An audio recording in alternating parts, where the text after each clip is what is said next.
ఒక శాలరీ చేసేటటువంటి ఎంప్లాయీకి ఎంత హౌసింగ్ లోన్ వస్తుందో మనం లెక్క చేద్దాం. సో ఏ అనేటటువంటి ఒక పర్సన్ ఉందనుకుందాం. సో ఏ అనే పర్సన్కి 60,000 గ్రాస్ శాలరీ వస్తుంది అనుకుందాం. కట్టింగ్స్ ఓను దాంట్లో ఇన్కమ్ ట్యాక్స్ కానీ ఎన్పిఎస్ కానీ ఇవన్నీ కట్టింగ్స్ ఓను ఒక 50,000 నెట్ శాలరీ వస్తుంది అనుకుందాం.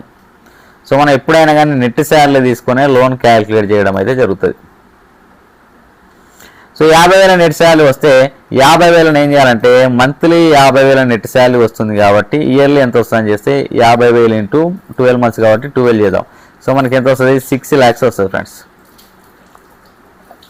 6 lakhs శాలరీ అంటే 6 lakhs శాలరీ అంటే ఏ బ్రాకెట్లో ఉన్నాడు? ఇది ఈఎంఐ ఎన్ఎంఐ రేషియో. అన్ని బ్యాంకులలో దరిదాపుల ఈఎంఐ ఎన్ఎంఈ రేషియో అనేది ఇదే ఉంటుంది ఫ్రెండ్స్. సో మనకు 5 lakhs నుంచి 8 lakhs మధ్యలో ఉంటే మన శాలరీలో 60% వరకు లోన్కి కౌంట్ చేయొచ్చు. అంటే నేను 50,000 నా శాలరీ కాబట్టి నేను దీంట్లో ఎంత 60% వరకు లోన్కి నేను కౌంట్ చేస్తా. నాకు 30,000 అనేది నా యొక్క టోటల్గా నేను లోన్స్కి వాడుకోవచ్చు అనమాట. అందులో నేను ఒక పర్సనల్ లోన్ ఒకటి తీసుకున్నాను అనుకుంటున్నా.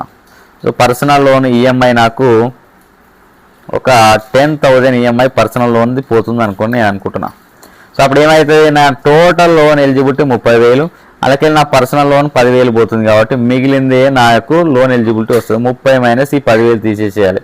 తీసేస్తే మనకు 20,000 లోన్ ఎలిజిబిలిటీ వస్తుంది ఫ్రెండ్స్.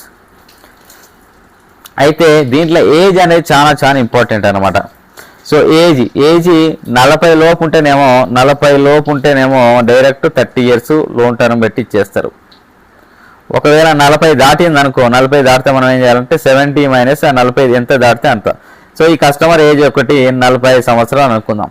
సో మనం ఏం చేయాలి? 70 - అప్లికెంట్ ఏజ్ చేయాలి 45. ఎంత వస్తుంది మనకు? 25. అంటే 25 years వరకు మాత్రమే పెట్టేటటువంటి అవకాశం అయితే ఉన్నదనమాట. So 25 years.